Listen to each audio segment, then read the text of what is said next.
Is fuit annus Domino viginti et viginti, a Helvetica curum homine accepi,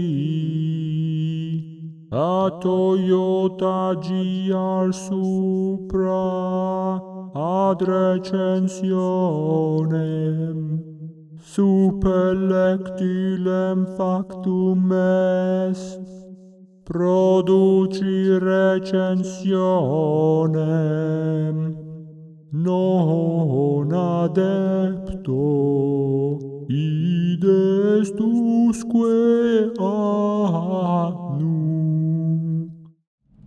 Today I'm driving the Toyota Supra, and I'm not just driving the Toyota Supra, I'm driving the Toyota GR Supra, because that's its official name. GR is Gazoo Racing, that's Toyota's racing division. And I guess having that GR in the name makes the car a bit more exciting. But honestly, I don't even think it needs the GR in the name, because the Supra is pretty exciting to drive. The car is equipped with a 3-liter inline-6 engine with a twin-scroll turbo. It produces 340 horsepower and 500 Newton-meters of torque.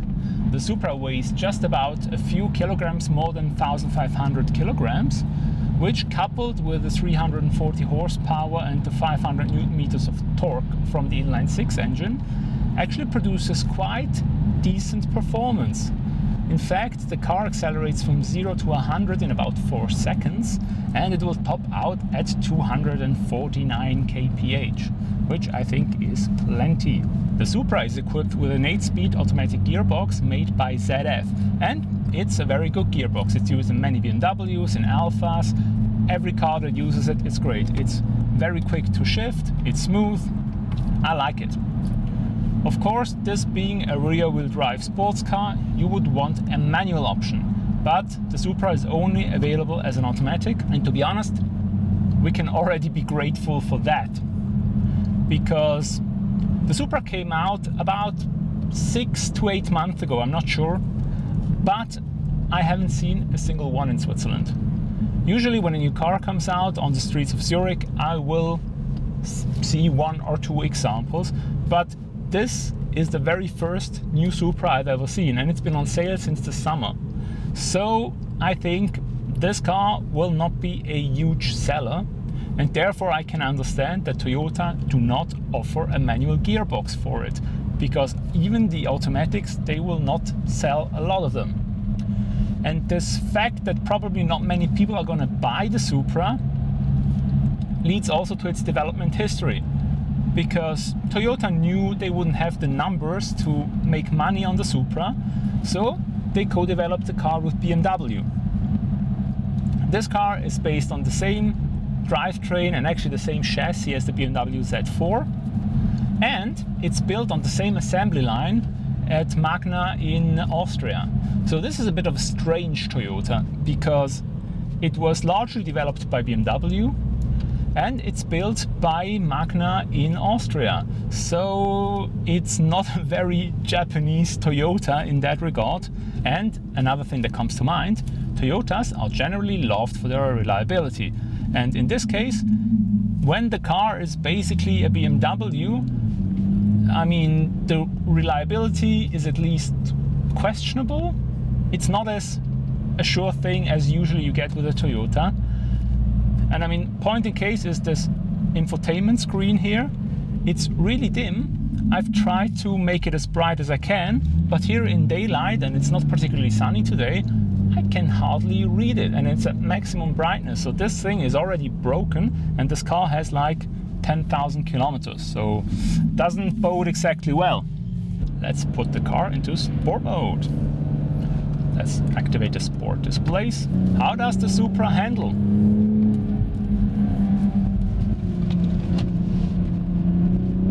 Ooh, lively!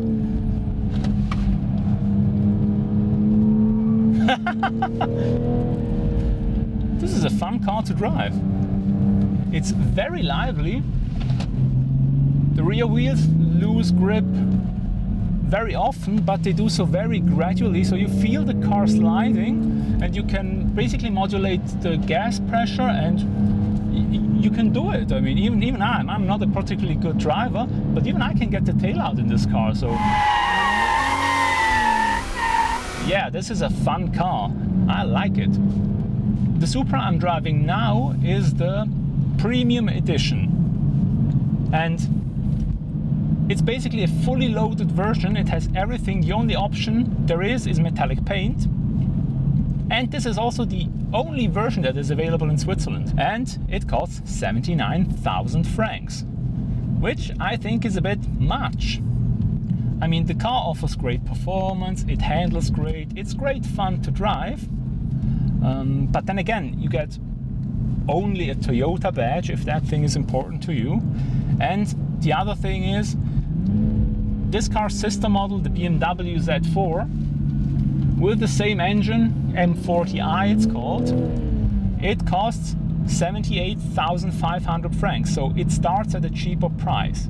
Granted, with less options than the Toyota, but it's a bit odd to offer a Toyota at exactly the same price as a BMW, when the BMW is more premium, has a better name regarding sports cars.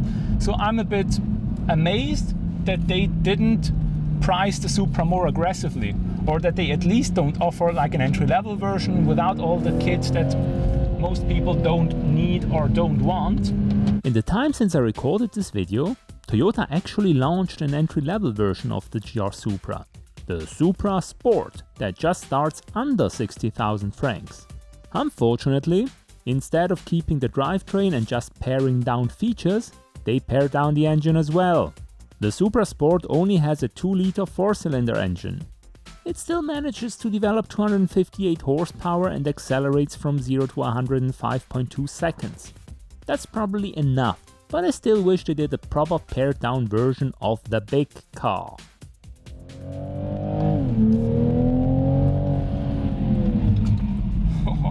Not that great on braking.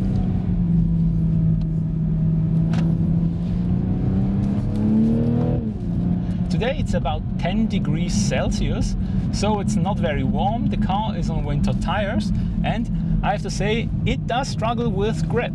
And I don't know how much of that is down to the conditions, to the tires, and how much is actually built into the Supra, because I think the car has been built in order to have fun, and for a rear-wheel drive sports car to be fun, obviously, it shouldn't have too good a traction, because you want the rear tires to break loose at low speeds when you can manage them, and not at high speeds where you're gonna kill yourself. So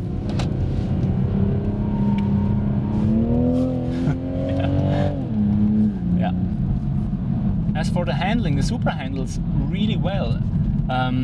It's lively, of course, but also it steers in very beautifully. So the front end basically does exactly what you want. In some instances on the braking, there can be some understeering, but then again, if you try to steer while braking, that's what you get. And the car feels very tight. It feels very light, because even though this car is 1.5 tons, in today's standards, 1.5 tons for a sports car is actually not too bad, especially one with 340 horsepower. The engine being turbocharged, it has its power basically in the mid-band. You can rev it out, but you feel the bump in torque is in the mid-band, where the turbos really push their most. This is a very nice handling car, but it's a bit lively, and therefore it means that if you drive it at the limit and you're not a great driver, like me, I'm not a great driver, you want to take it easy, because even with traction control on, it will let you get the back out quite a bit, and in some instances it might even be a bit too much. So I'm trying to take it a bit more easy. The Supra is one of those treacherous cars, because it has a very smooth engine, it has a very capable chassis, it has a good traction control. It's one of those cars that edges you to go harder. And you know, even as a not so experienced driver, I think you're too happy to oblige, because it just makes you want to go that little bit faster into a corner, accelerate out that little bit earlier, and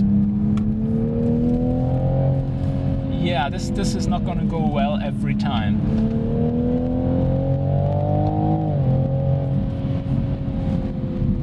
The other thing is, with the engine being so smooth, you go a lot quicker than you actually think you're going. Which means when you come to a corner, when you start braking, you realize the car is really struggling because you're too freaking fast.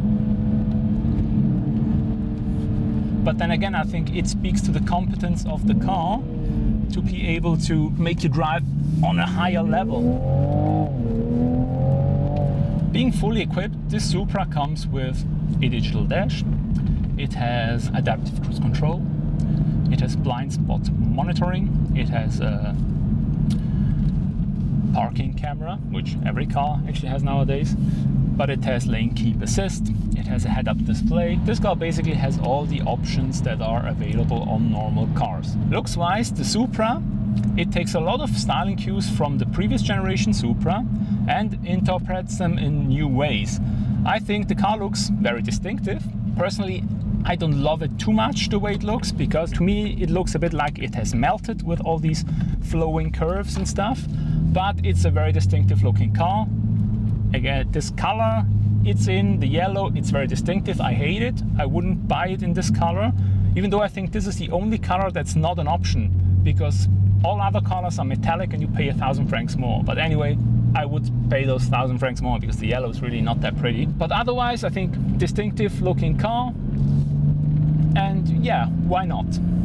As for the interior of the Supra looks honestly very BMW-like. If you know BMWs, you are familiar with the climate control, the radio controls, the center console. It's really a BMW basically. Even they have their BMW infotainment system with the BMW iDrive. They're not trying to hide it too much. But it's all right. It's not super premium feeling, I have to say. On the dash, you have something that looks like plastic. Then you see, oh, it has stitching, so it's most likely leather. Then you touch it and it's like, it's not really leather, is it? Or if it is leather, it's not the highest quality leather. So the interior, I think it's okay for a sports car, but it doesn't feel too premium. Also, you have carbon fiber material on the center console, and then on the doors you have just this shiny black plastic, which is a bit strange. Why not have the same material everywhere? But maybe I'm just too nitpicky. The interior of this car, one thing I noticed, it doesn't have a lot of storage bins. Sure, there's a glove box, there's a tray that charges your smartphone, there's 2 cup holders, and then there's like this weird rectangle back here that I don't know what it's for, but it doesn't really have like a box you can open and stuff. But on the other hand, you can just reach into the trunk because there's nothing separating the driver compartment from the trunk. There's these subwoofers here, and here, back here is the trunk. So if I have something there, I can just take it out. So that sort of mitigates the space problem. But on the other hand, it also means you're not isolated from the trunk. So if you have stuff in there, like I'm having now, every time you move, you drive, you hear it. One thing I like or I don't like, or I'm ambivalent about it, is that the Supra is actually quite a small car. It's only 4.3 meters, which nowadays even for a sports car is quite small, and it's like about 1.80 meter or so large. So it's actually quite a small, nimble car, and that's what it feels to drive. However, it also feels like that on the interior, because you got this long hood and you get this low roof line, and if you're a bit taller, and I'm 1.84 meter, so I'm not super tall, the car feels a bit claustrophobic, because even though I have enough headroom, that's good, the windows are like here. So if I look out the side, I see the top of the window, which it's not an airy feeling. You feel like you're trapped in a hole, which you are. And the same goes for the rearward visibility. I mean, you basically get some fat C-pillars back there, and they also slope towards the center of the car, so the rearwards visibility is not good. Thankfully, there is a backup camera, otherwise it would be really, really hard to back out of parking spaces with this car. This car doesn't have a trunk release button on the trunk. You can open the trunk from inside the car with a button down here or with the key, but there's no button on the trunk to open it. I don't like that. To be honest, I've never driven the previous generation Supra, so I cannot give you a comparison to how they feel different or how they feel the same, but I don't think it would even be a fair comparison, because let's be honest, the previous generation Supra came out more than 25 years ago, so you cannot compare cars from two completely different eras. And also, I think the previous generation Supra, it got a lot of reputation from Gran Turismo, from the Fast and the Furious, and that's not the car that rolled off the showroom. Sure, with a lot of money and work spent on, you can get a Supra to 1,000 horsepower, which this one you might not be able to, or depends on how much money you're going to spend, you might be able to. But I think this is a more pragmatic approach to making a new Supra. So Toyota teamed up with BMW, they co-developed the car, they built the car in the same factory in Austria, and they share the costs for their niche models, because even the Z4 is a niche model. You're never going to sell as many of those as you're going to sell 3 Series and 5 Series. So they worked together, they did the car together, and in the end I think what came out is a very competent car that I like quite a lot, and I fear is going to remain quite an exotic sight on Swiss roads. I recorded the video on the 1st of March 2020, and so far my prediction turned out to be correct. Since the launch of the GR Supra in 2019 up to April 2021, Toyota managed to sell a total of just 123 units in Switzerland. For comparison, in the same time period, Ferrari sold pretty much exactly twice as many 812 Superfast with 249 units. So the GR Supra, like many a high-end car from Japan, seems to be destined to remain an exotic here in Switzerland. So, what is my impression of the Toyota GR Supra? I think it's a very competent sports car. I think it's very fun to drive. It's very lively. So if you turn traction control off, you gotta be careful. But even with traction control on, the electronic nannies let you have enough fun so that you basically don't really need to disengage them unless you are a race driver or something like that. The design, very distinctive, very unique. If you like it, great. Other than that, the BMW-ness of the car I think is a good thing, because the car handles great, it pulls great, the performance is great. Yeah, you can like or not like the BMW style interior. I personally don't mind it. However, from a reliability standpoint, I don't know how well this car will age, because usually old Toyotas tend to be pretty good reliability wise. Old BMWs tend to be pretty terrible. So time will tell, but as a new car, as something you can buy off a showroom today, I think the Supra is a really, really good car. The only thing I have a bit of a problem with is that it costs 80,000 Swiss francs. If we can get a pared down version of the Supra with the same engine, but without the gizmos that you don't need anyways, and have the car be offered in the 60s for like 65,000 Swiss francs or maybe even less, then the Supra becomes a really, really, really interesting proposition. As of May 2021 in Switzerland, you still only get the big engine in the 80 grand premium version. And that is used Lexus LC500 money. A coupe actually made by Toyota that is even more exotic in Switzerland, and that I personally love a lot more than the Supra. I think one of the reasons it took me over a year to publish this review is that after driving it, I had mixed feelings about the car. I thought I would dislike it because it was based on a BMW and it only has 340 horsepower. But the power is more than enough. The performance and the handling are great. What ended up bothering me more, and I feel almost ashamed to talk about it, was the claustrophobic feeling inside the car. You see, as I already mentioned in the video, the interior is spacious enough, but due to the bubbling roof with the low window line, it feels smaller than it is. It certainly doesn't help either that the GR Supra is still only available with a black interior and a black headliner in Switzerland. The result of that was that after I had finished filming the review, despite me having ample free time and it being a beautiful sunny day, I did not have any desire to drive around and enjoy the car anymore. In fact, after driving it, I would actually go for the BMW Z4, as that car is a convertible. So on a sunny day you can open the top and enjoy the weather, instead of feeling like in a dark hole. In my opinion, it would benefit the Supra to be offered with a removable targa top, like the previous generations.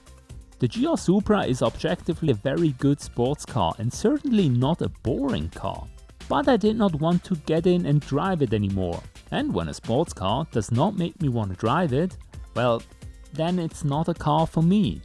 But this is just the opinion of a tall idiot. What do you think of the Toyota GR Supra?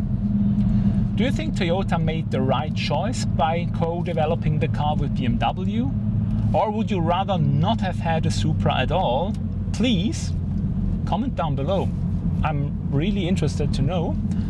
Also, if you like this video, please leave a like, share it with whomever might be interested, and subscribe to my channel for future videos. Thanks for watching, have a nice day, and now the customary clip of the exhaust sound. Let's hope that turned out right.